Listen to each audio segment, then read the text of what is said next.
I call to order this Kerrville City Council meeting for July 28, 2026. Let's rise for the invocation and pledge of allegiance led by Councilmember Jeff Harris. If you would please bow your head with me. Heavenly Father, we again come to you with heavy hearts and weary spirits. Last year, the Guadalupe taught us devastation beyond compare. Yet slowly, with the passage of time, our wounds began to heal and our community began to rebuild, and a sense of normalcy and safety started to return. This year, the creeks reopened those wounds, laying our pain and bare. Water rose, and once more we faced loss of all we hold dear. Again, we endured a night of terror, but just as the flood came, the waters receded. In the light of day, we took stock of what we had again taken from, what is taken from us.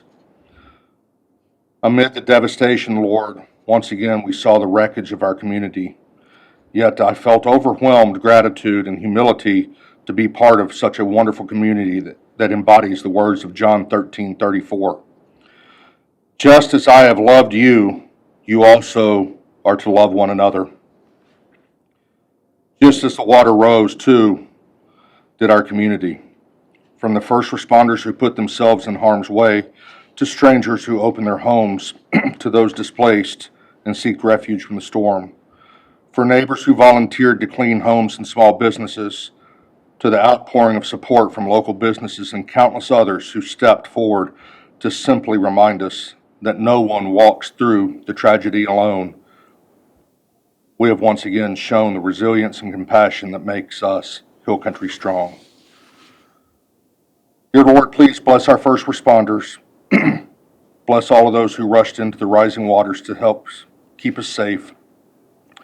Ease the burdens they silently carry as they continue to serve others and protect our community. May we never lose sight of the truth that even the floodwaters rose, that your love rises higher. Continue to unite us, sustain us, and remind us that together, with your grace, we will endure. We ask all these things in your holy and heavenly name. Amen. Amen. I pledge allegiance to the flag of the United States of America and to the republic for which it stands, one nation, under God, indivisible, with liberty and justice for all.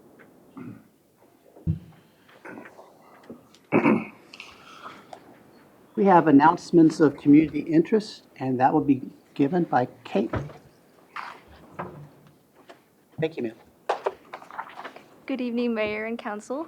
My name is Caitlin Bartusik. I'm filling in for Martin Greenwell today. I am the new multimedia specialist here at the City of Kerrville. Just started July 6th. So we have a couple of community interest events coming up. The first is Lilo and Stitch. Will be showing at the Butt Holdsworth Memorial Library August 6th at 3 p.m. The film is free. It also coincides with National Root Beer Float Day, so come prepared to have some tasty treats as well. Second, we have our kids triathlon, so that will be held Saturday, August 8th at the Schreiner University, and all the details are found on our website as well as our social media platforms. And that concludes the announcements. Thank you, ma'am. Any announcements from the council? She got thrown at the wheel, sorry. It was like a 1-minute announcement of her getting up there, so she did great. She did great. Very well. Any announcements? Yes, I'm sorry. I gave kudos to an employee at the last meeting, and then we had another flood. And I just want to thank all of the city staff. To see the team come together and work and get things done, to go out and look at our parks and see issues that are out there, send a message to Michael or to Jay or to Chris or David and be like, hey, this is happening out here. And 2 hours later, hey, that pipe's been replaced and repaired already, thanks for letting us know. But be part of a community, kind of like I said in my prayer a while ago, that comes together and takes care of one another.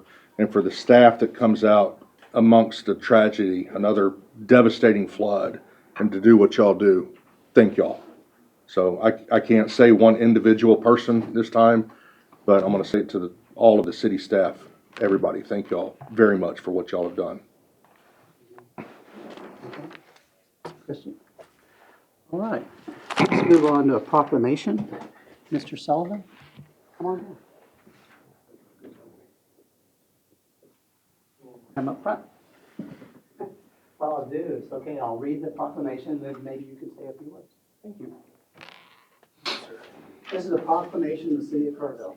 Whereas adult onset leukoencephalopathy with axonal spheroids and pigmented glia is a rare neurological disease most commonly caused by a mutation in the CSF1R gene. And whereas a parent with a mutated gene has a 50% chance of passing this mutation on to their children. Whereas ALSP affects both men and women equally with symptom onset generally between 30 and 50 years of age. Whereas symptoms of ALSP include impairments to speech, personality, behavior, motor skills, and prognosis is bleak. And whereas ALSP is misdiagnosed and underdiagnosed as common systems overlap with more common neurological diseases.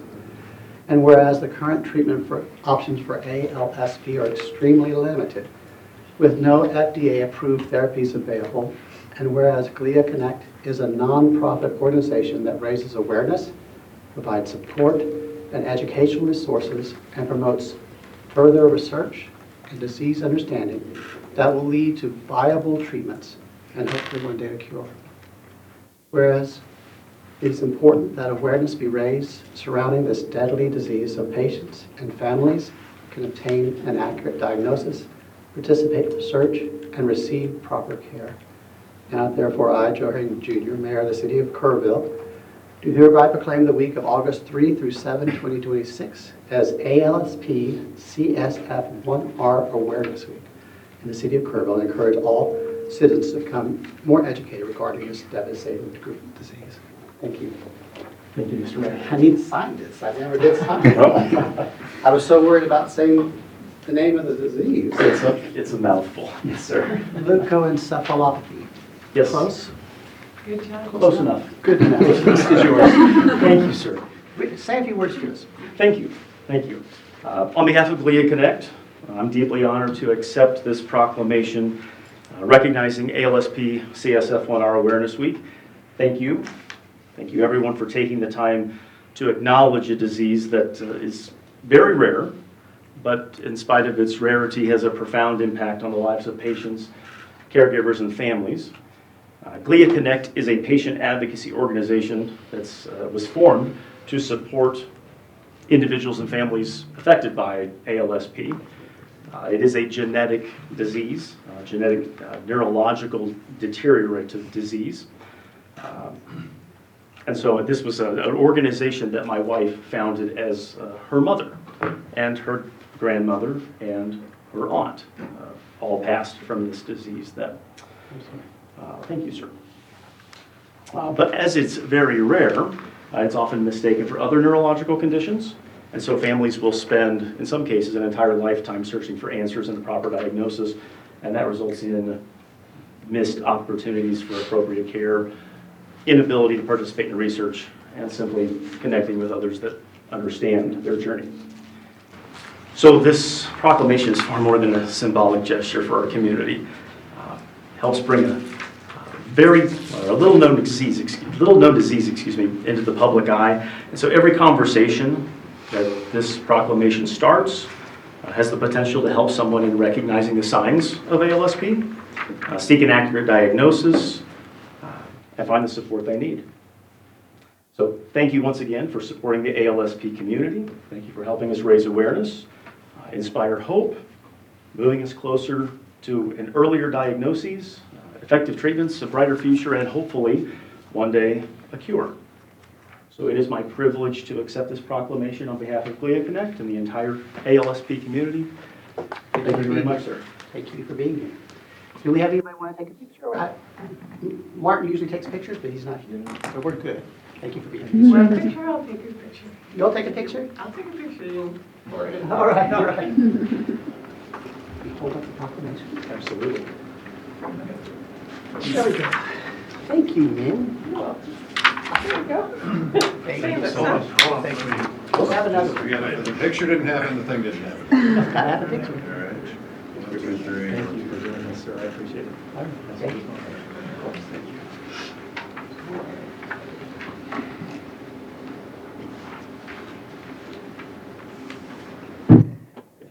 Was fired as the libel.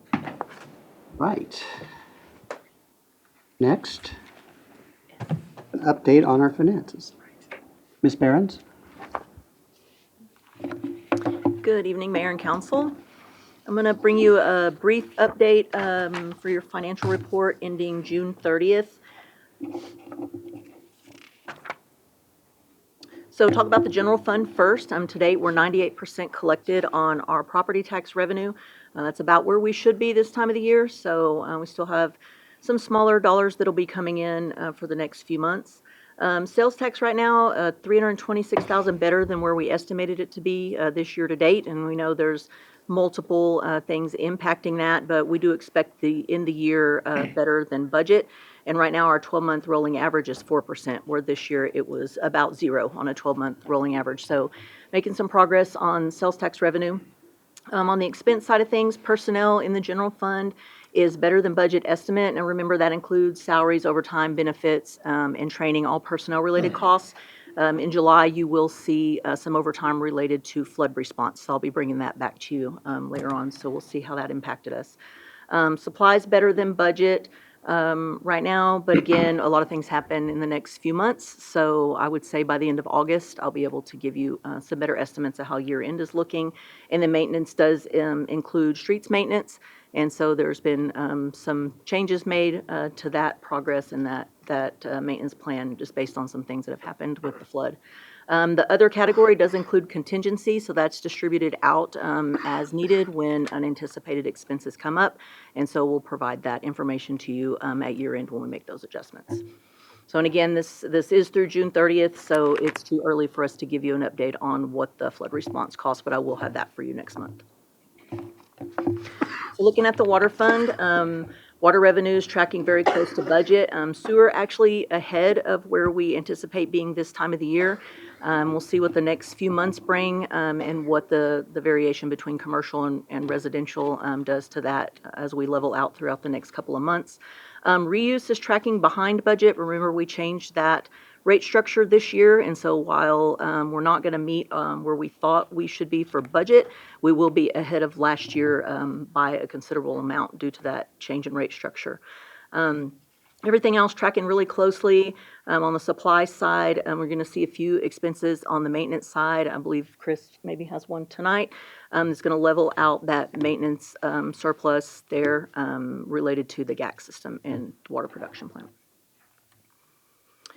So looking at our enterprise funds, as we keep talking about, Kerrville Shriner Park is lagging behind, but important to remember that when we did this budget was prior to the flood of 2025. So we're making some pretty good progress and about ready to reopen the Riverside, and now we're kind of back reassessing those damages and making a plan for future. And then the golf course starting to level out, still about $36,000 behind where we estimated budget to be at this time of the year. That's not a big number on $1 million, so we're kind of watching that over the next few months to see if that doesn't go ahead and make budget as we anticipate it to be. Development services doing well. Revenues are better than expenditures right now, and again, this fund is pretty volatile, has a lot to do with development and permits and things that are going on that sometimes can be predicted and sometimes can't. But overall, having a pretty good year compared to last year when it comes to revenues over expenditures. HOT is one we're watching really closely for this year and then also going into the 27 budget. As you know, these funds are heavily restricted as far as what we can use those for. It's been a pretty good year this year. For hotel stays, we're working closely with Julie Davis at CVB to kind of track new conventions and things like that that are coming into the area. So I know her team has done a great job of promoting tourism and bringing new events here. On the expense side, we're going to end about even with budget for the year, maybe just a little bit better on the expense side. Couple of changes that are not represented in here when we built this presentation, and we didn't know at the time. So our presentation of the proposed budget is going to be moved to August 25th, just based on recent events and some adjustments that we have to make. We will still file the budget this coming Friday, as expected, so no changes there, but just a change to when we present that. So, and then we'll be starting audit the first week of September. So happy to take any questions you might have. Questions for Julie? Not Thank busy you. this week, are A you? little bit busy. I'm going to head back to it now. Thank you. Visitor citizen forum, anybody sign up? Yes, sir, we have 4. Barbara Ferguson. Ferguson. City Council, Mayor Herring. A while back, the city, in anticipation of the Mega Creek plant coming to Kerrville, authorized and began construction of major road improvements to serve the very large, heavy Mega Creek trucks. Mega Creek had not yet obtained the necessary TCEQ permits and had not yet finalized the deal with the city.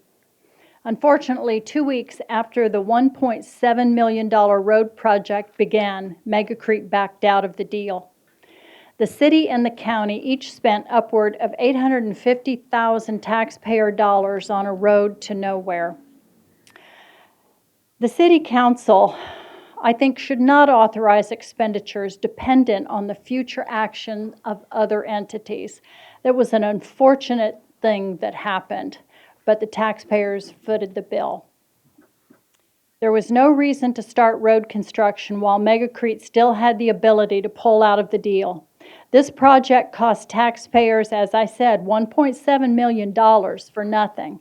Taxpayer dollars should not be gambled with. We need to work with certainties whenever we can, and generally you can. The other entities can put forward and do on the front end, and then the city come through on the back end. It's important to learn from past mistakes. If we don't, we are doomed to repeat them. I hope this council will keep this in mind as they make future spending decisions. On another topic, any EIC funds, I was unable to attend the budget workshop, I believe it was Friday. Anyway, any EIC funds not committed to debt payments or other financial obligations can come back to the city. EIC cannot keep them year after year unless the council allows it. The council can authorize that the excess, and I'm going to quote here from the law, the excess be paid to the governing entity, which is the city.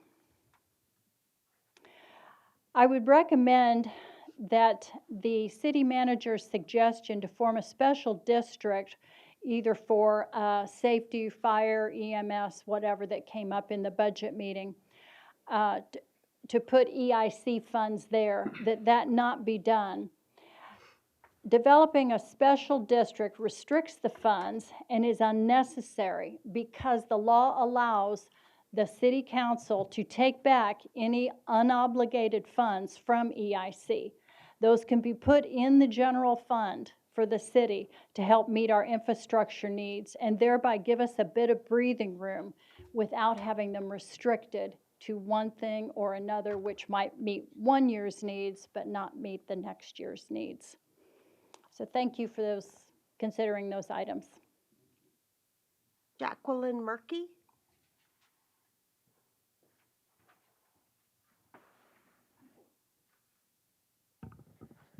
Good evening, y'all. I echo Councilman Harris's sentiments when it comes to the flood. It's kind of hard to believe that we're here again. I'm dealing with the same tragedy. In fact, a little bit worse in some ways, just the amount of people that were affected.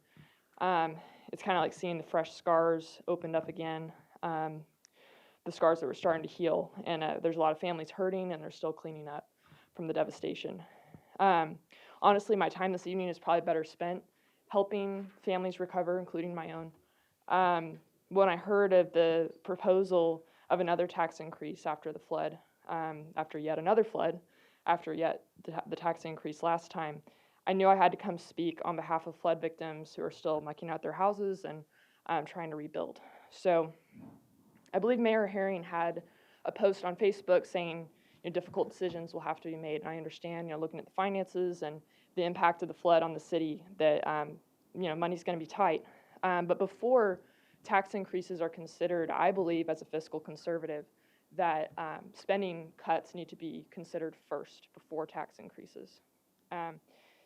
Every government organization has unnecessary bureaucracy. It's just the nature of government and bureaucracy. It tends to build and compound unnecessarily. So there's always something that can be cut. I would encourage y'all to look at that first. Please don't come to the taxpayers again until we've made as many spending cuts as possible. Mayor Herring also stated that a tax increase won't affect citizens that are over 65 because their taxes are frozen, and that's true. That means we younger people will have to shoulder most of the brunt of that increase. I know that young people are far outnumbered in Kerrville, but does that mean that the many should take advantage of the few? This is why democracy doesn't work. It's a wonderful thing that we are a republic. That's why our founders formatted us that way. And as our elected representatives, you have the autonomy to make the right decisions and not necessarily listen to the majority. I also have some comments here from my sister who couldn't be here. She's still cleaning up her house from this flood. She says, "This is not the time to be discussing tax increases. Y'all know that people can't be here to protest because they're still cleaning up damage. The damage was far more widespread than last year. The insurance isn't paying for many repairs since residents like herself don't have flood insurance because we aren't in a floodplain, or even if you are, whether you're in a floodplain or not, it's very difficult to get flood insurance. Repairs are coming out of our own pockets, and on top of that, our government is trying to exploit us even more. It's wrong. We are all held to the same standard of how we treat others, but as elected officials, y'all should be held to a higher standard, especially since you're making decisions that affect thousands of people. Please do not pass this tax for a second year in a row. My sister already has 2 jobs to afford living here, and there are only so many jobs and hours that she can work. Young people are being taxed out of this community, and it needs to be stopped. Please make budget cuts before you increase taxes, especially raising it on those who have been financially devastated 2 years in a row by 2 catastrophic floods. Thank you." Janet Chen.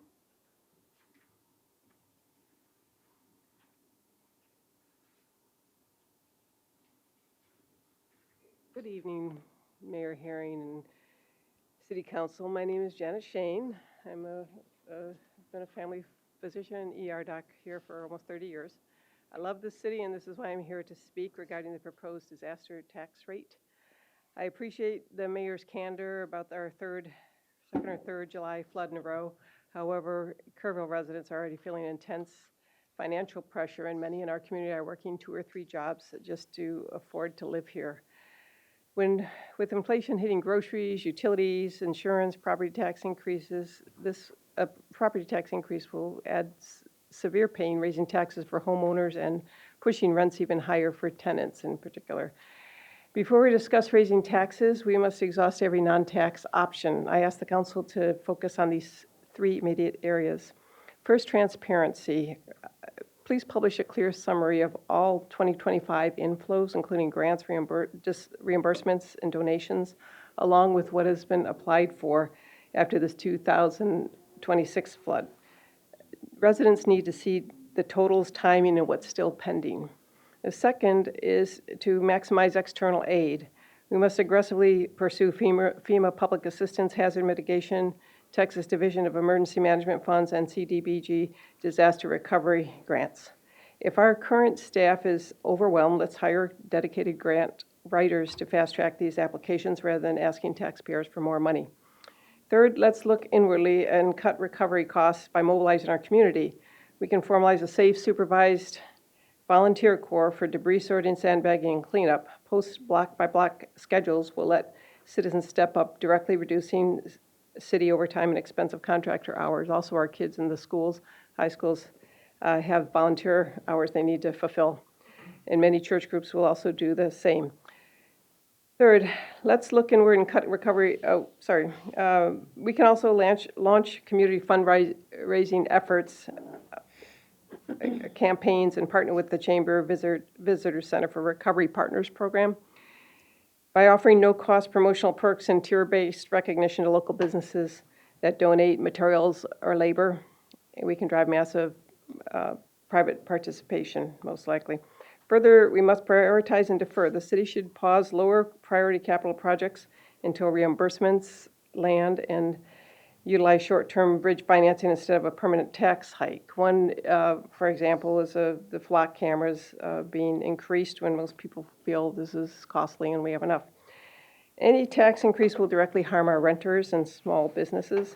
I asked the council to conduct a formal housing and business impact analysis before any disaster rate hike is considered. Also, the new tax money coming in from the new building projects. If the city shares a line item view of our funds and we fully leverage our volunteer strength, fundraising, and local business partnerships, we can close this budget gap without hurting Kerrville families. So let's use every community tool first and then reassess. Thank you for your time. Thank you, ma'am. Rodney Bacon. Mr. Bacon.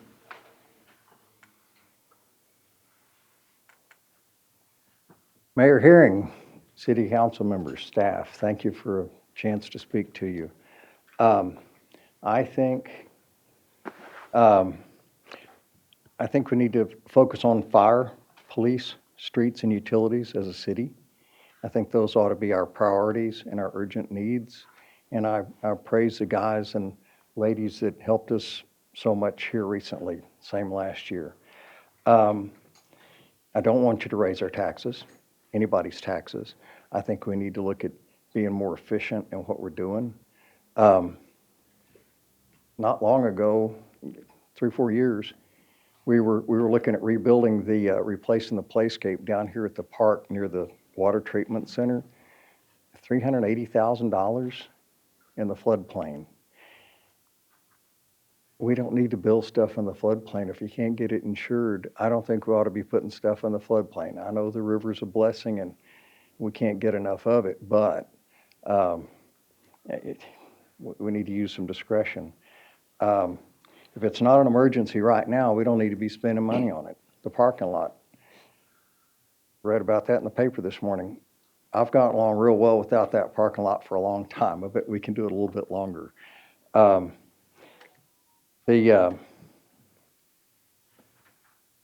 As for our water situation, we've been in drought and we've been in restricted water conditions for a long time, but it seems like we keep adding big, massive housing projects. The Lennar thing, the big apartment complex out here, Whiskey Springs, and understand there may be a new complex going in between the athletic fields and Harper Road, massive. We need to reduce the demand and try to increase the supply. And I do have a thought.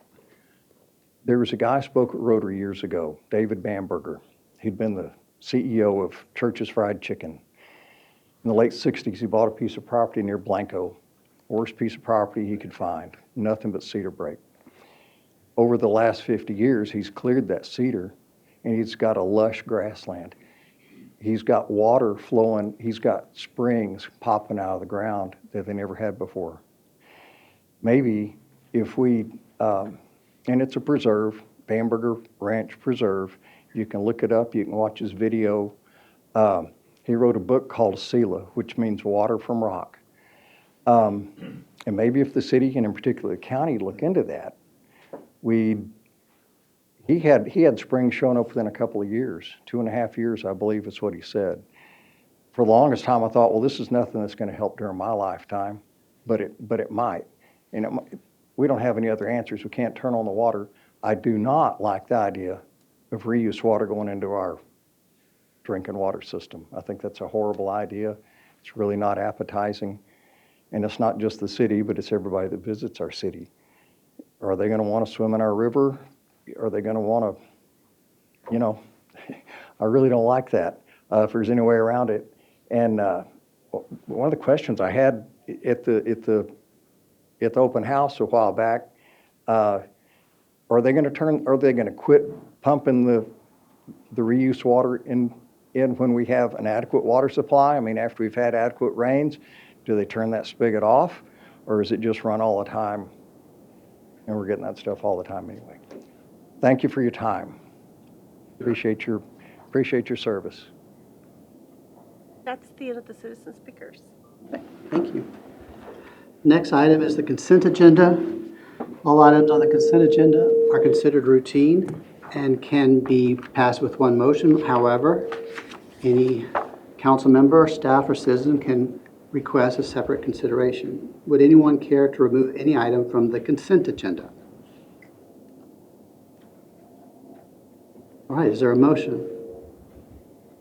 I would move we approve the consent agenda, items 5A, B, and C. I'll second. Motion's been made and seconded. Any discussion? All in favor, so vote. And it passes unanimously. The next item is the 2026 flood event update. Mr. Hornis.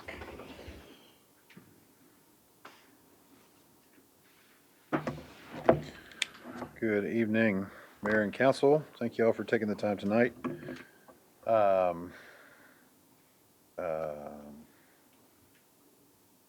We're back here again, doing this over. So I should be used to making this presentation. I really don't want to get used to making this presentation. I've been doing it for a while, moving forward. So just kind of a quick review where we were a few weeks ago. I think everybody's articulated all of what I've written down here. At some point, I think each person said just about everything that's on this list so far, right? Our parks and our facilities were beginning to reopen. Homes and infrastructure repairs were progressing. A lot of homes were still in the infancy stage of getting their repairs, but they were on their way. You know, people were coming back, and events were happening. It was we were getting some degree of normalcy, not nearly where it needs to be, but you know, traveling up to the Hunt store and going to visit there, and seeing people out doing normal-ish type things in a very abnormal looking scenario, right? So that, I think Jay was trying to count the days. Somebody was telling me the days. It was 370 some odd days that we had, I guess, before we got flooded again. So we had more than a year. I'll go through your homes damaged, talk about streets, talk about utilities, talk about our park systems, and talk about where we stand from a debris standpoint, and then take any questions you'll have.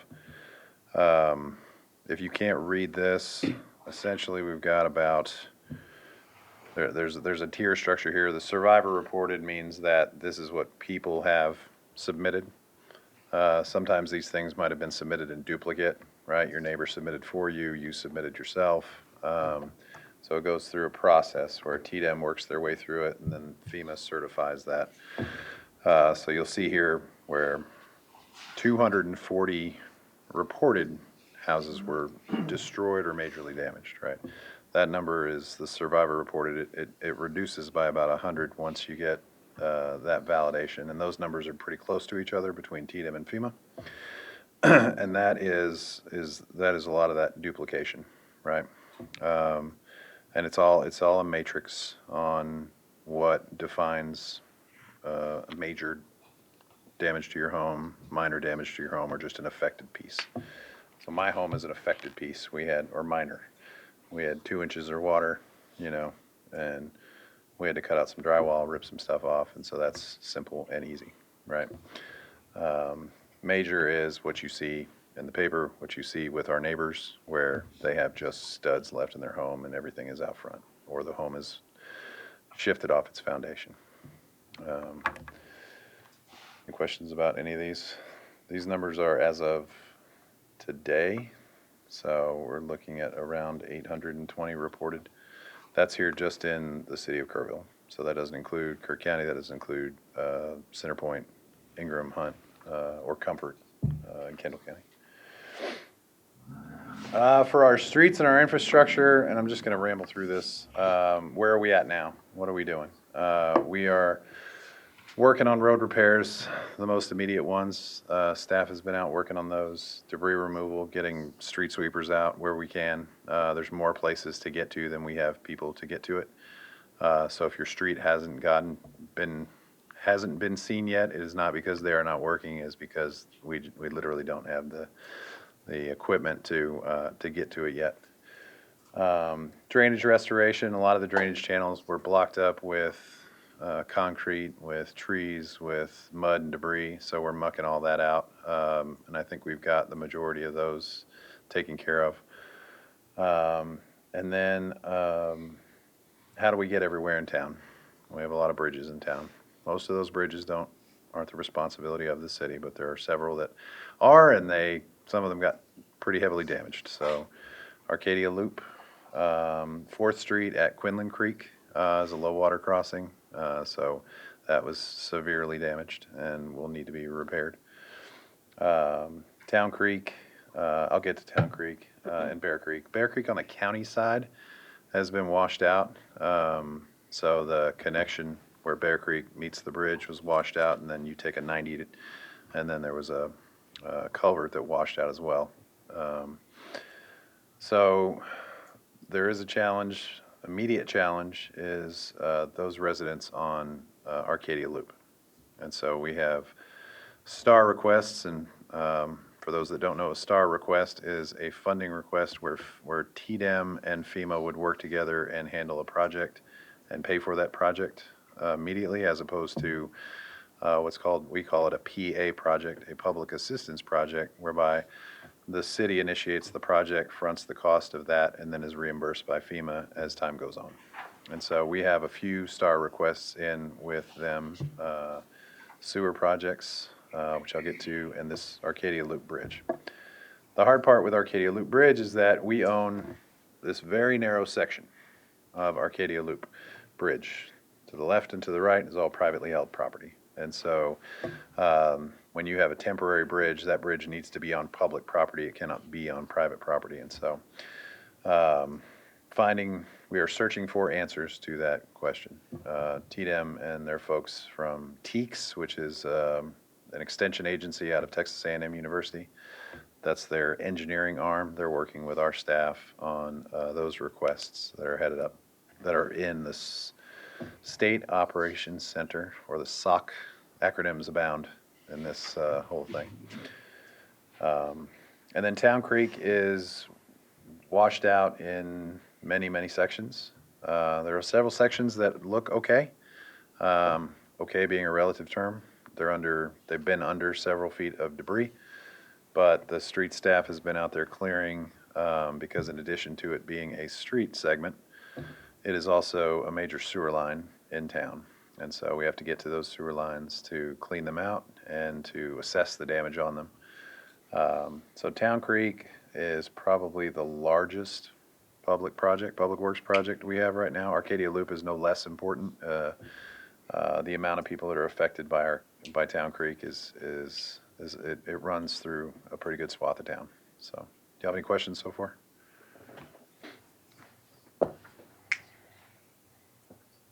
Water and wastewater.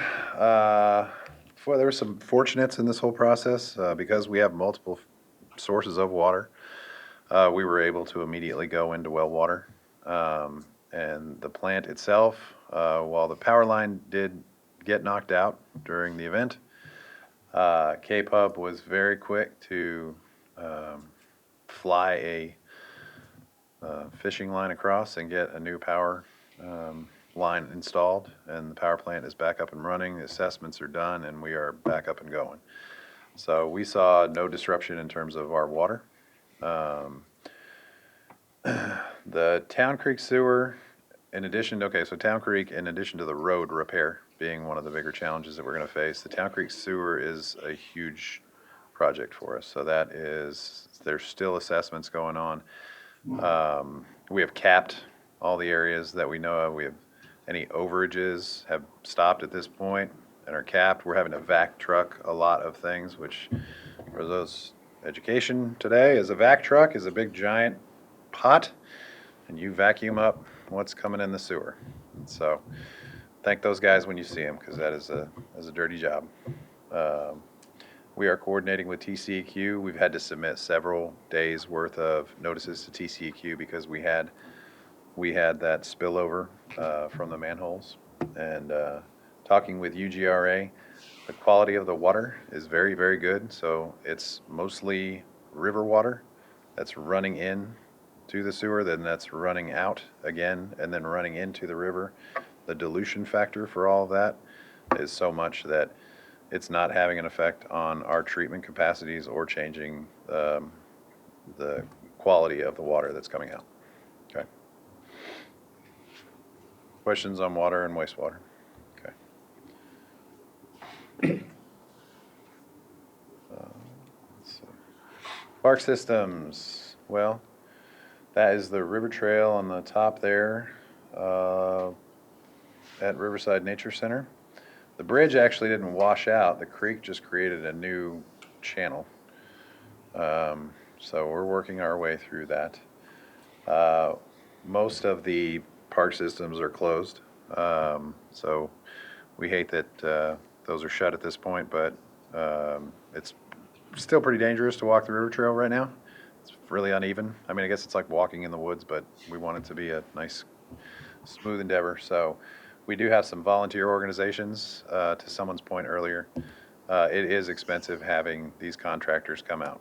Last year, the state of Texas floated the bill for all of this, and we don't know what is going to happen. And so as many volunteer organizations as we can get to help with some of these projects, like the River Trail, which is a uncomplicated one. There are folks that are going to be out here this weekend helping us clear a lot of that space out, which is going to be great. We did have repeated damage from a second flood in several of the areas. One of them include Guadalupe Park, which is in a floodplain. The park equipment itself has been inspected by the contractors, and it's in good shape.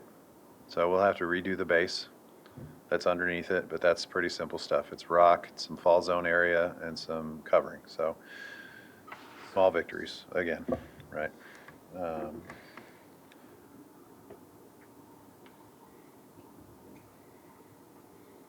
So the emergency response is complete. I think by all accounts, I mean, this is my opinion of it, the night of the flood, everybody did really well in responding. We were all out, PD and fire and public works, parks, all the staff was out notifying folks in town. I think that response was, that coupled with everybody having their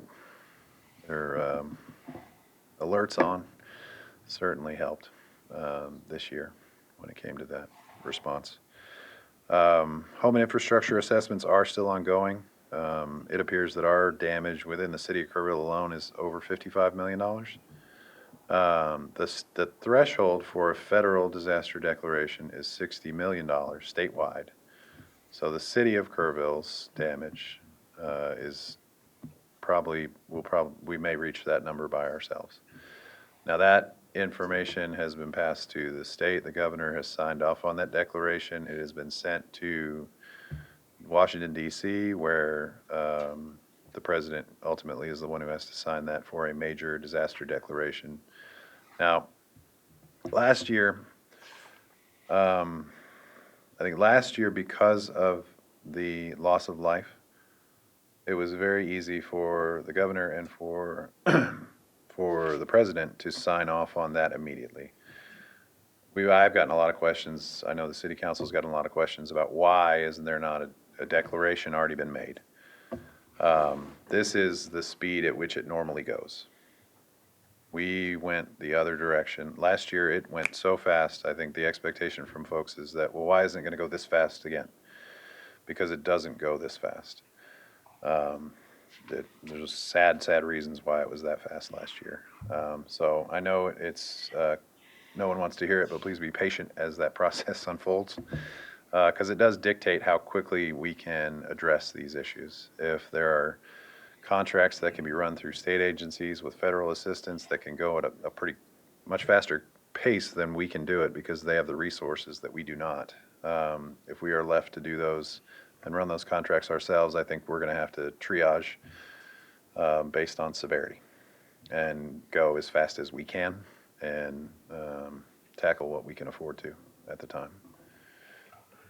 Debris cleanup is ongoing. We are working with Republic Services. We should have something coming out tomorrow. We're going to have targeted locations with dumpsters out in certain areas of town. There's also a considerable amount of volunteer organizations that are donating. I also get the question all the time, why doesn't Republic just let us go in for free? They don't do that because it's not a nonprofit, it is a for-profit endeavor. They have allowed the use of the vouchers for the most part. There are some challenges with those vouchers. Typically, they don't allow for construction debris, and that is because typically contractors will try to slip in some contractor debris in someone's voucher. And that's in normal circumstances. These are not normal circumstances, and so we're asking for some grace from our partners over in the solid waste division, but they are also helping us out considerably by helping us place those dumpsters. David and his team in Public Works will have those locations probably by tomorrow.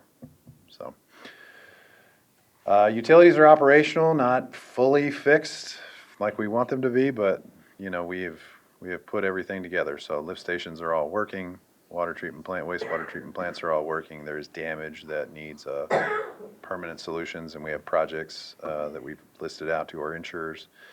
But we're making everything work now with what we got. And then the federal disaster declaration is yet to come. And I don't even know why I wrote this. It's going to take a while. We'll answer any questions y'all have. Please call concerns that you have. We will make sure we address it as quickly as we can. Know that you're not the first person to call. So they're already working on something when you call, but we'll get to it as quickly as we can. And with that, Mayor, I'll turn it over for any questions. I know several of us have gone out into the community and looked at some of the neighborhoods that have been impacted by these floods, and there are a lot of organizations here who need volunteers, and your neighbors need help. So if you are able-bodied, even if it's just picking up one shift, Samaritan's Purse, Salvation Army, Mercy Chef, they need help, and I know your neighbors will greatly appreciate it. So contact them. If you're on a Bible study, if you're on a sports team, whatever, get a group of people together and just go out and help your neighbors. And I know your neighbors will greatly appreciate it, but then make sure your neighbors also know to get signed up, do the ISTAT, like what we've all been saying, and get the assistance that's needed. I'll touch on that real quick. Todd Bach, I see you're here with us. Thank you for being here. But we got an email. I received an email the other day from the Rotary Club out of San Antonio district asking about disaster aid. They're here in town. They want to help. They have their own address and everything. I said, Pam, please make sure that they go through with Todd. So I got them in touch with, because you have meetings at 4 o'clock that goes through everything that's going on. As Todd told me, he goes, Crystal can have a 1,500-gallon pump that I might need, but I don't know, and I'm fixing to go get it. She has a resource to it. So y'all work together to get everybody the resources that are needed. Plus it helps, the ISTAT helps track everything and get the volunteer hours that are so important. And just the other day we had a meeting and nobody knew where to go. People at church go, where do we go? So 98 Coronado is the answer, and go down there and see everybody at Kerr together, and thank y'all for what y'all are doing for us. A lot of thanks to go around. Thanks to city staff for putting the pieces back together until we can get a permanent solution. Thank you to Todd, of course, for your work and your crew. Thank you to all the city staff. All right, let's move on to item 7A, resolution number 30, 2026. Mr. Paxton. Good evening, Mayor and Council. Get the map up here 1 second.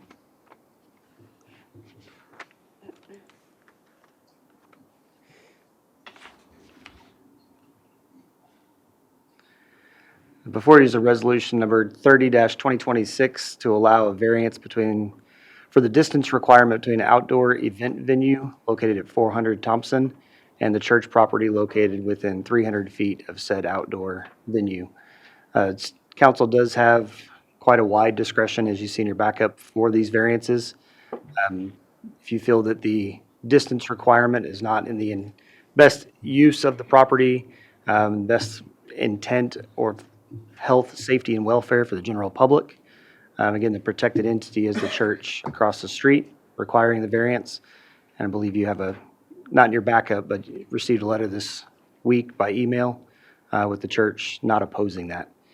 With that, I'll actually turn it over to the applicant. I've got some pictures to share with you.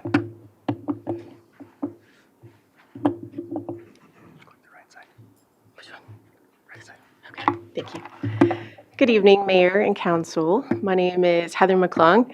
My husband and I are long-time business owners in Kerrville, and we recently purchased 322 and 400 Thompson Drive with the desire to make it into an event center.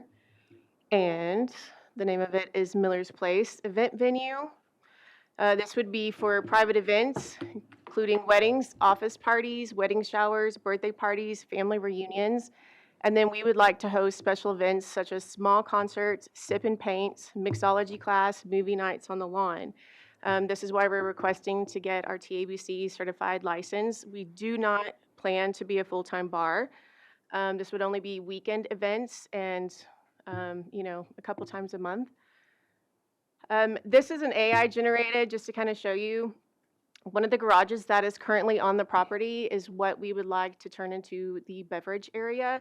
It does have a cover or a door that would be closed, and this is behind the fence. As he mentioned, our property line and the church property line are within the 300 feet, but where we plan to serve and have our events is much further than that. This is just kind of one of the outdoor spots that we have around the fireplace that we could do small gatherings. Also, AI generated wedding. We haven't gotten that far yet. So, movie, lawn nights. This is a real picture. It's much bigger than this, but this is where our parking lot would be. So it would be behind the gate. So you would only have access to that when our gates are open. And actually on the other side of that is our vacation rental, a short-term vacation rental, which we've already received a permit from the city. So this would also help bring in tourists. And then this is an actual real picture of that lawn where we could do the movies. And then over to the left on that slab is where we could do food trucks. We could host a small band. This is an area where we could add more tables. We could have a small little dance floor. We also, over there in the shaded area, we could add things for children. We could do, some fun games. This is a close-up of where we could do a concert or a food truck. Anyway, so that is our request, is to be able to get certified, to be able to serve alcohol at these events, both private and special. Questions for Ms. McClung?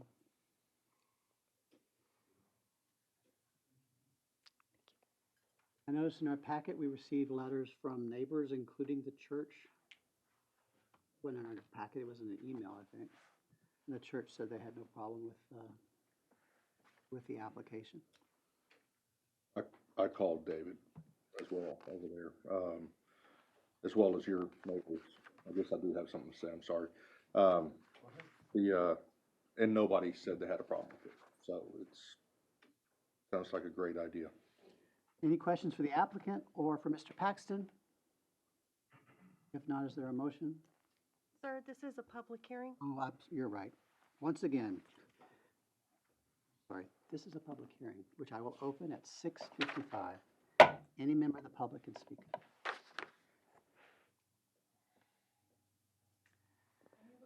Question about the river. Go ahead, please. Question about the river. I noticed with the floods, it's getting shallower and shallower, which means the water will get wider and wider.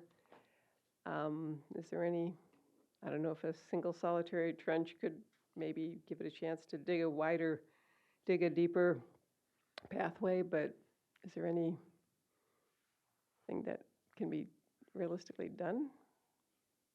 The river channel? Yeah, it's getting shallower. There's sandbars in it, and there's, it's, the riverbed is higher than it used to be. So that when it takes that amount of water again, it's going to spread out further to more of the community, which I don't know if there's any way around that, but. I'm not sure it applies directly to this application, but. Oh, it was supposed to be about this? Okay, sorry. I thought it could be about anything. We can think about that for the future. Okay. Thank you. Anybody else? All right, I'm going to close the public hearing at 6:56. Thank you for reminding me. Is there now a motion? I'll make the motion to approve resolution number 30-2026. Is there a second? I'll second. Motion been made and seconded. Any discussion? So Go ahead, please. we had, in May, we had a request for a variance brought to us by KISD for Shriner football. And so here we have one being brought to, and that was ultimately turned down. And so here we have one. I think what y'all are doing, it's a fabulous idea and very much needed in our community. But this is across from a church that has a daycare, a preschool, has youth groups. So approving this on precedence where we've not approved two past ones. I'm just making a statement. And even before that, we had one on Main Street near Broadway where it was near both Notre Dame and St. Peter's. Denied that one too. And they had letters of, and they had support. They didn't Shriner have- did. Shriner did. The other ones didn't have the same. I think the other thing too was that was on public school property for Shriner. This is on their private property. That's the, in my opinion, that's the difference on this. And like they said, I know Shriner wasn't a full-time deal. It was only like 5 times a year. This will be 1 or 2 times a month. So I look at it differently because it's not on a public school property. It's not adjacent to a public school property. They don't have full-time ongoing services and childcare in summer camps all the time at First United. And when I talked to David Payne yesterday, the minister, he was all for it. So not solely what I based my decision on, but listen to him, that had a lot to do with it. Any other discussion? I have a question. Go ahead, please. So can you go back to the slide where it shows like the boundary lines? I'm Yes. getting super in the weeds here. No, 1 second. So is it based on, so you can see the parking lot for the church is in the boundary, but the buildings are not? Yes, so the variance separation is property line to property line. The variance is required if it's within 300 feet, property line to property line. But all the stuff that y'all are doing is at the back of your property? Yes. Okay.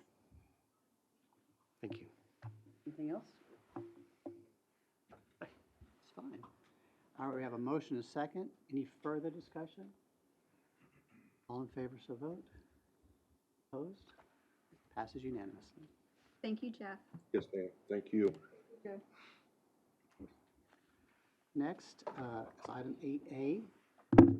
construction contract with Keystone Construction Service. Mr. Burrow. Good evening, Mayor and Council. I know this is a project that we have discussed many times. So just a quick recap of what this is. It's a ground storage tank over behind Walmart on Lois Street, originally constructed in 1962. When we looked at this back in 2014, there was some small repairs needed and a repaint. Through the years, we've had higher priority projects. The tank has been put off a little bit more. We did an assessment, had an inspection on the tank, and found that we had to do a rebuild. So then we hired a consulting firm to look and see what's most cost beneficial, another steel tank or going with a pre-stressed concrete. We got the pre-stressed concrete as the preferred mechanism for our size, and then we looked at what our minimum size could be to serve, and of course then COVID hit. Just to give you an idea, we originally had $1 million budgeted for this project. It was about $1 a gallon cost on both steel and concrete. COVID hit, pumps have deteriorated, and so this has ballooned into a much larger project. After doing evaluations with Public Works staff, the Fraser Nichols design team, and as well as just kind of getting our finances, we are recommending the base bid, which is everything in addition to the alternate bid, which increases the size back to 1 million as it is currently. The base bid was for a 650,000 gallon tank. We're recommending the alternate to keep it at a million gallons to serve the west end of town. So this is funded by 3 different sources. I mentioned the million that we had originally for water sewer, just general revenue. We also had the 2023 bond allocation for water sewer revenue bonds. And then the THM remaining funds from the Water Development Board were approved, and that's what got us to this point, was the delay in getting Water Development Board approval. Once we got that, we put it out to bid. And what we have before you is the contract for base bid and alternate one of the lowest tank for Keystone Construction. So, any questions? This is funded outside some of our funds from the past that we didn't use. Yes, sir. So yeah, those have been on since 2020 when we originally started this project. So clarify for me, is it a steel tank or a? No, we were doing pre-stressed concrete. Pre-stressed concrete. Yes, Will sir. it be a similar shape and size to the current? It'll actually probably look a little bit better than what's currently there, sir. The size. Things that were started in 1962 don't look as good as they used to. Right. It outlasted the company that did it. I know you like your was history. born in 61, so there we go. Any questions for Mr. Burrow? We don't have anybody signed up, do we, to speak? No, sir. Sorry. All right. Any questions for Mr. Burrow? Sorry. Is there a motion then? I would move we approve the item 8A construction contract with Keystone Construction. I'll second. Motion's been made and seconded. Any discussion? All in favor, so vote. Unanimously. Before we begin on 8B, do we have people signed up for this one? Yes, sir. Thanks. Mr. Burrow. Okay, so this is a construction contract with Bernhardt, J.K. Bernhardt Construction for the Granger MacDonald Park construction. This is the base bid only. This would consist of the parking lot, the extension of James Road, and the boat ramp. This does not include the boardwalk or any of the extra amenities. So what we have before you is the base bid only. This is budgeted through EIC 2023 bonds, and we're just recommending approval of the base bid. Let me ask a question or two. This design will be similar to the boat ramps on the north side of the river at, what was that? Cypress and Knapp. Cypress and Knapp, thank you. Would it be similar in design to those, is that correct? That's my understanding, yes, sir. And those both survived the flood pretty well, did Yes. Because basically they're a boat ramp with 2 extensions in the water and some. Yeah, Jay's not here. I think one of them has a bulkhead and the other may just drop off. Right. I think you're right. Okay, so we're not designing, this isn't, it's very similar to what is on the north side of the river. What is being proposed at this time? That is correct. Okay. All right. All right. Any questions for Mr. Burrow? Fair enough. Who's first? Barbara Ferguson. Ms. Ferguson.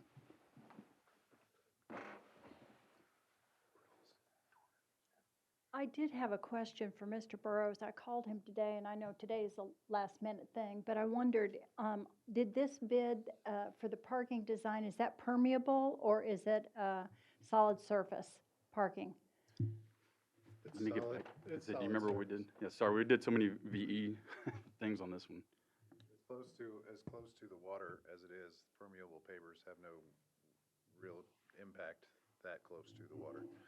And so permeable pavers are naturally more prone to get dislodged when flooding occurs, and asphalt is sturdier than that. And so because of the cost decrease and the fact that it was sturdier and doesn't really, that close to the water, doesn't really have that impact, we went with pavement.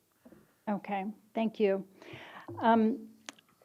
I see a lot of problems with this item up for approval.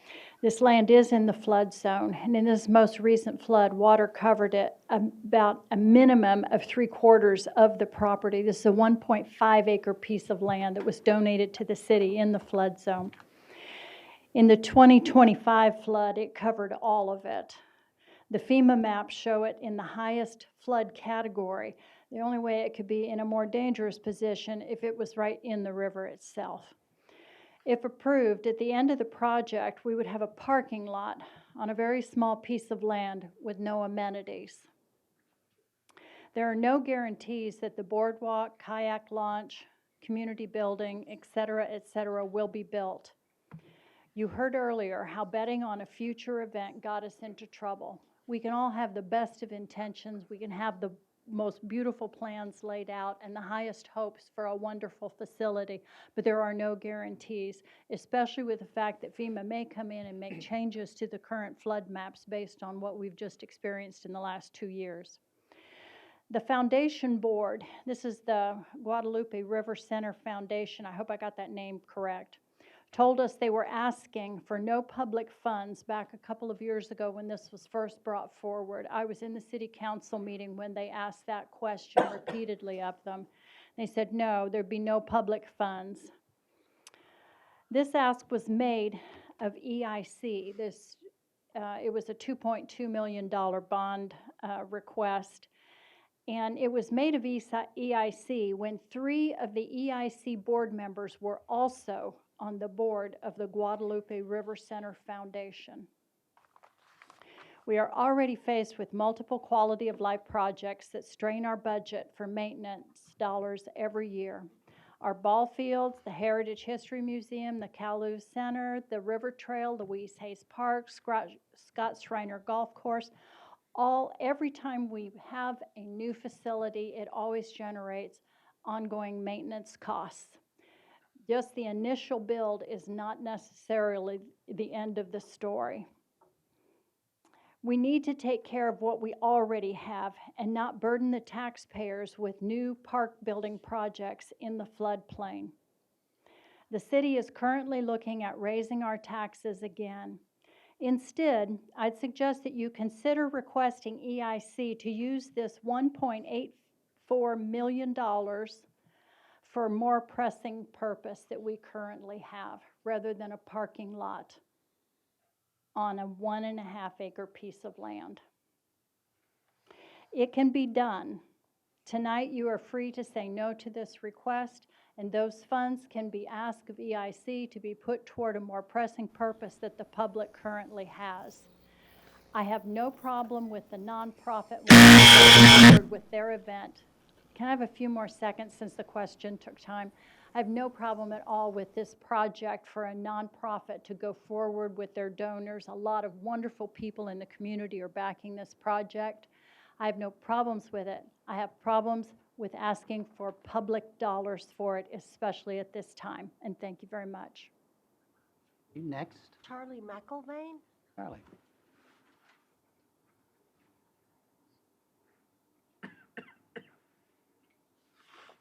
Good evening, Mayor Herring, City Council members, and city staff. My name is Charlie McElvain. I live on Mesa del Sol here in Kerrville. I'm a retired hospitality and tourism professional with over 50 years of experience in the travel and community development industry. I'm here tonight asking for your support for the J.K. Bernhardt construction bid for the Granger MacDonald Park, in addition to the supporting factors that you will be hearing from other speakers. I want to point out a couple of additional items. Number one, the Nimitz Lake is one of the most underutilized parcels of real estate in Kerr County. This park will greatly expand access to the lake. Number two, the River Center project will provide an opportunity to expand the Kerrville tourism product mix created not only by the River Center itself, but with numerous new projects, programs, and activities based out of the center that will create additional economic generators for our community.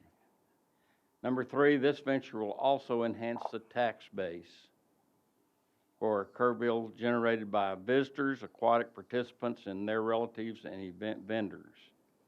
And number four, it has the potential to create programming needed to support a proposed tourism curriculum at Schreiner University.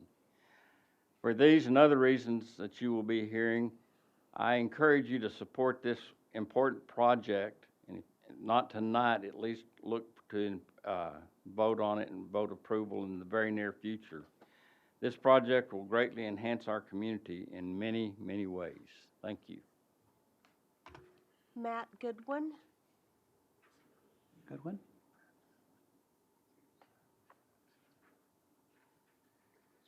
Good evening. Thank you for hearing me out. So my name is Matt Goodwin. I'm a longtime member of this community. Grew up here, went to school at Tybee, went to school at Schreiner, where I'm now the Vice President of Student Affairs. And a big part of my responsibility to that campus is to provide opportunity for students. And this opportunity associated with the river is really a great one. When you think about the river, and just being here tonight and having to live through the two floods that recently happened, it can take away, but just as strongly it can give.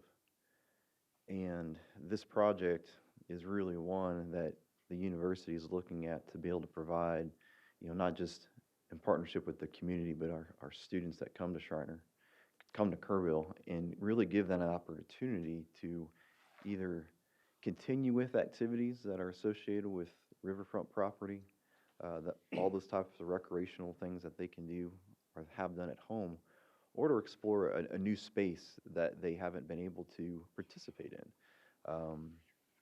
As is our mission to really provide that opportunity for them. One of the biggest pieces that we're excited about moving forward with is the idea of a sailing competitive team. And that's just one of many opportunities that we could explore, and starts really with ease of access to the river.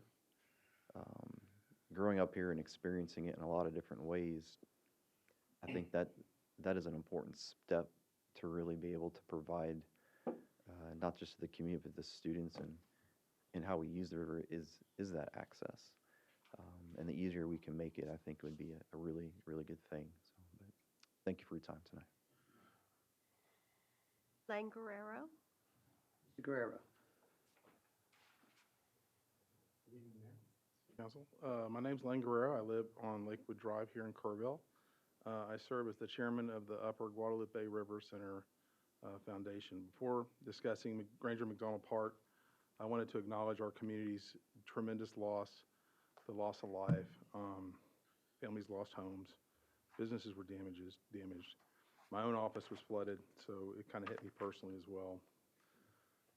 But after two back-to-back floods, many people feel exhausted, discouraged, and even a sense of despair.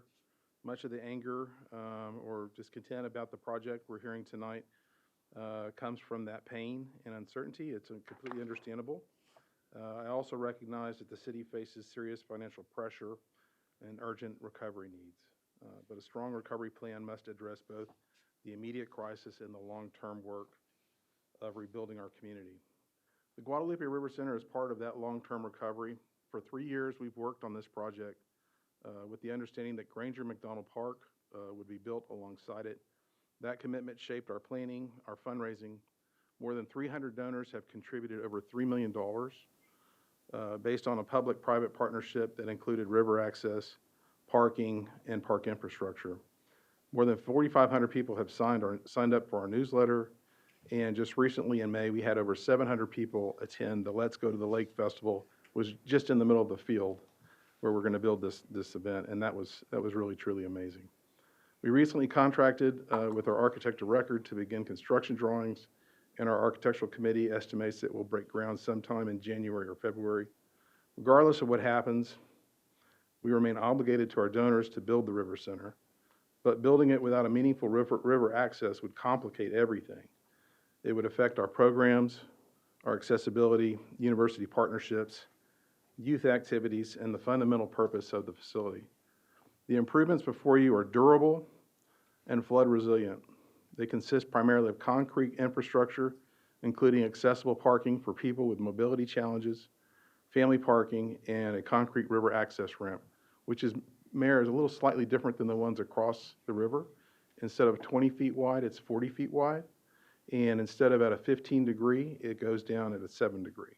And that makes it ADA accessible for people with wheelchairs that might want to use it to get into a kayak.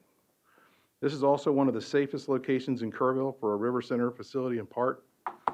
The property is on the inside of the bend of the Guadalupe River. The strongest forces are directed towards the outside of the bend, primarily along the north side of the Nimitz Lake, towards Chili's and the Bistro.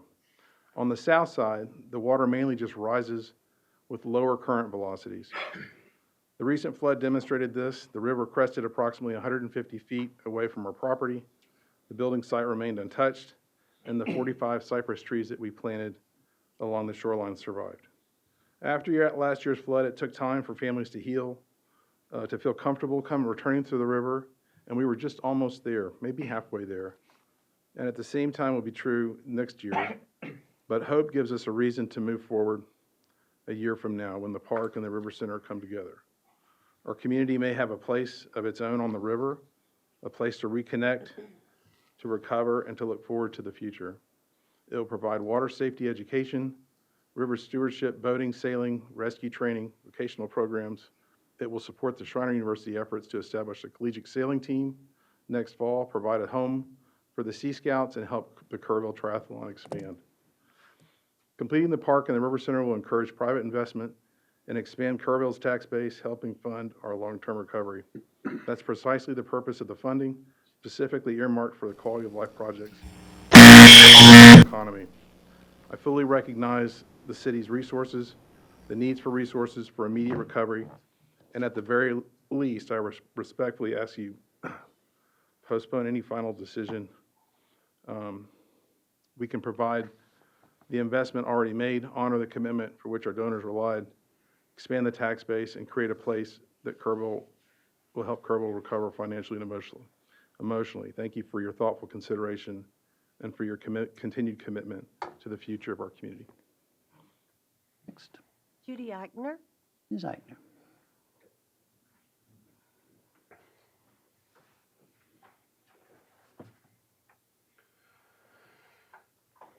Good evening, Mayor and Council. 604 Cardinals here in Kerrville. Yes, thank you. I'm here to ask you to approve this construction bid. However, I've had to think about it from your perspective. If I were sitting back where you're sitting, how I would look at this. The question that comes to mind in that regard is, does the city have the bandwidth to take on a project like this at this time? Now, it's set in place, the money's there, this will be wonderful for our community, but in light of what has happened just recently, I wonder if I would not have to say, maybe we need to postpone it for a short while and give the city a little bit of leeway to take care of everything that they're taking care of. They're overwhelmed, and we would all be overwhelmed if we were sitting in their seats. I would not want it to be delayed too long. I would not want the money to be reallocated. I would not ask for any of those things. But possibly we delay it for 6 months, 8 months, enough time to maybe give the city time to begin to recuperate again. I just wouldn't want it to go away. I wouldn't want it to be on the back burner. But I think if I were sitting where you were sitting, those would be the thoughts that would go through my mind.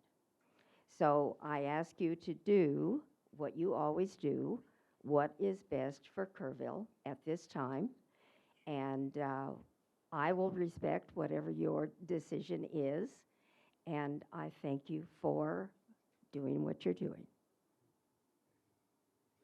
Yes? That's the end of the citizen speakers. Before we have discussion, I'll start the discussion. I have supported this park since 2023 when we made the first vote. I think I was on EIC that voted to have the quality of life revenue, sales tax revenue bonds. I think I may have made the motion to pass those bonds. And then when it came to the council later, I've supported it every time. Mayor Eichner does make a good point. Our staff faces one of the biggest challenges in the history of our community as we go to rebuild so many parts of our community again. I support this park, but a tap on the brakes may be a good idea. How that would, I don't know how the council feels about such a motion, but we could, I'm going to check in with William. We can delay this by tabling it for a certain amount of time, or we can delay it by not taking a vote tonight. What is our best course?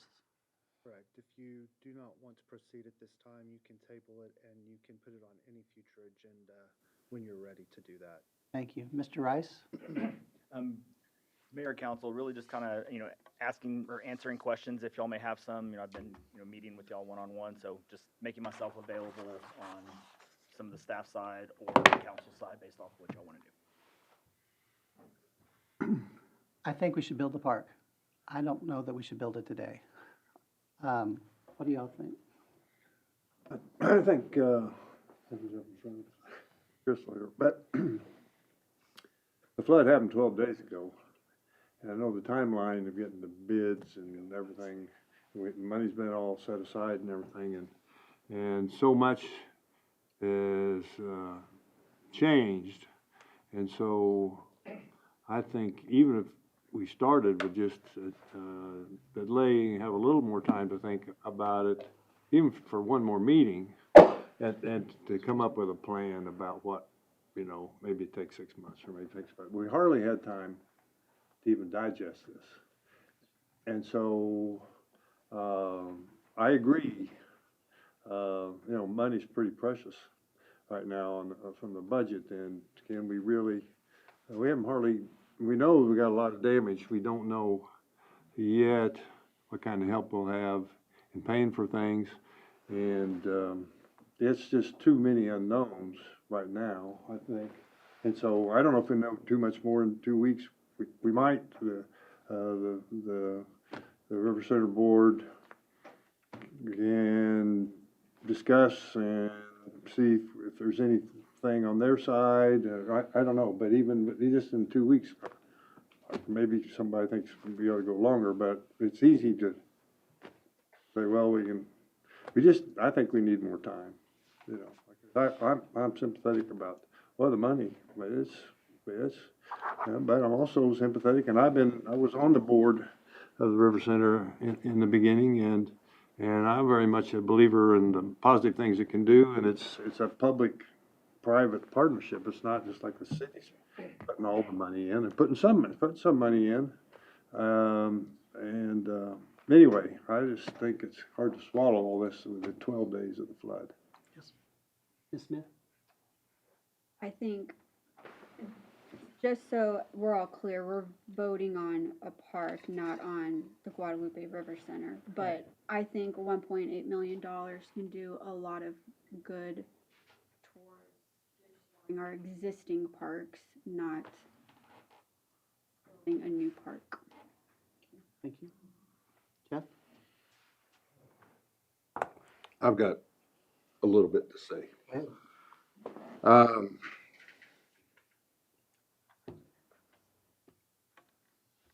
Mr. Guerrero, you talked about the concrete. Have you been by the Nature Center and seen the river trail that has footings in our concrete river trail that's about 2.5 to 3 feet deep to keep it from washing up, where the river trail washed up, washed out? Please, first off, I think it's a great idea. It eventually would be a great thing for the city of Kerrville, for the people of Kerrville, for the university, for things like that. Recently, I got an email that said, hey, we want to re-engineer the entire thing for safety of the children. Talking about boat ramps, we're talking about on the river. We're talking about it being a great place for kids, but there's an email that was sent about safety. You know, I don't want to ever go through, I said it last year, it happened 377 days later. Year before that, 2024, the river flooded. You didn't think about it, but it happened. So we really have 3 Julys in a row that we've had a flood in Kerrville on the river. You know, this is not an easy decision. It's not an easy vote. As I was told earlier today, vote your heart. Somebody told me that today, said vote your heart. We're elected to represent the citizens of Kerrville. We're also elected to take care of our city. We are looking at $55 million worth of infrastructural damage to our city right now. At this time, I cannot support a construction contract on this with so many other unknowns that are in our city. We've got to take care of our city first. Drive around. I've driven around. I know everybody's driven around. Everybody's seen it. But to me, it would be not the wisest decision to say, let's go approve this contract and get this thing going down the road when we have so many millions of dollars worth of unknowns that are out there right now. So I cannot support it right now. If 6 months, you know, Mr. McKinney, I agree, but I don't think we can even look at it in 2 weeks. We're not going to know in 2 weeks. FEMA's not here. We don't know what's going to happen with any of this stuff. We don't know when and if they're going to sign a federal disaster declaration for us. So my responsibility is not only to the citizens of Kerrville who elected me to this position, but also to the city of Kerrville. So. I'm sure I understand your advice to us, Mr. Tosh. Well, if you want to take, any action you take, you should vote on. If you want to vote on it outright, you can do that. If you're in a tie. We want to just delay the vote. If you want to delay the vote, then you should have a vote on it. Someone should make a motion, second it, just as if you're voting on the contract. So the motion should be, I vote to table this for future consideration. Mayor, council, if I may. So wanted to kind of hear y'all's thoughts on it. You know, I talked with our staff, our team, our engineering team. You know, I know staff concern, staff capacity, you know, is of concern. Do we have the capacity to do that? And so I want to kind of share some of the stuff on behalf of staff as y'all kind of ponder this decision and the challenging decision ahead on this. We're kind of looking at this as in kind of 2 options, twofold. As far as the project's concerned, as far as delaying it, these contracts will have an expiration date. Typically, they're 90 days, you know, roughly. Obviously, the longer you delay a project, the more potential the cost can go up, even though it's locked in now, but change orders and things do happen. If council's looking at continuing to do this project for the future and wanting to do the project we're recommending to, and not reappropriate or reallocate the funding or asking EIC to do that. Staff would actually prefer to minimize the capacity by doing the project now, voting on the base bid and moving forward with the project as is. That way it can get behind us and move forward with a parks operating maintenance agreement, which would require the GRC to operate, maintain it, and provide insurance on it. Delaying the project would actually create a heavier staff burden because it would still be on our radar, it would still be on the to-do list, and that's going to be something that we're going to have to continue to track. However, another option is if the delay is something that council wants to do because of the extensive flood damage, in people's homes and adding a new park to the system, we would recommend to either to reject the bid and then at a later date send a request back to EIC to reappropriate those funds, and we would recommend for City Council to not look at this project again for at least another year due to staff capacity. Okay. Thank you. That sounded like a motion, but we make the motions. I was just giving two options. Okay. Yes, sir. Here's what I would like to do, if the council's okay with it. I'd like to table it for a minimum of 3 months. A minimum of 3 months. And come back and talk about it again. Right now, we have too many other things going on. I think this park is needed in our community. I have thought that since 2023. I continue to think that. But if we take some of the elements of Mr. Rice's motion, in fact, the park will never be built. It will never be reallocated. It will never come back from EIC. All the pieces that work together to make this park even a possibility no longer exist. I think we need this park. I think it's important for our community. And while I appreciate the options you've outlined, I would make a motion that we table this for 90 days. Slightly less than 90 days. Just to be aware, or for the council stuff, 9/22 is when it expires. Okay, so the first meeting in September. Yes, sir. We'll revisit it. Okay?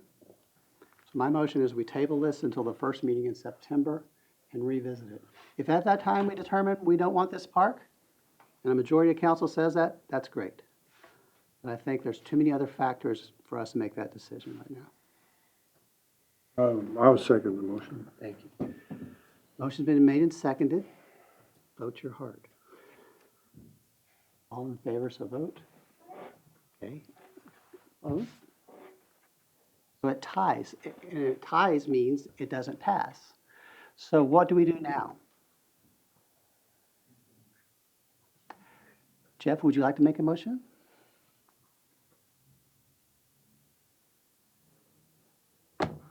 I want more time, but More with, I at least 6 months is my opinion. We'll have to go out for bid again. Is that okay? Well, if we have to go out to bid again and it comes back, and I cannot get behind it right now at all with everything that's happened. Would you make a motion then that we delay it for 6 months? I will make a motion to delay it for 6 months. Table it for 6 months? Table it for 6 months and look at it then, and hopefully by then we know where we're at in the state of the city.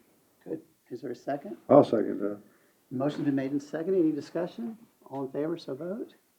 Okay, it's 3-1.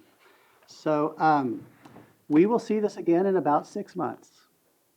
Okay, and I'll try to keep track of that. I know Shelley will keep track of that for us. All right, thank you for everybody who is here tonight and spoke on this issue. We don't have any reason to go into an executive session. Are there any items for future agendas other than 8B? Hearing none, we are adjourned at 7:34.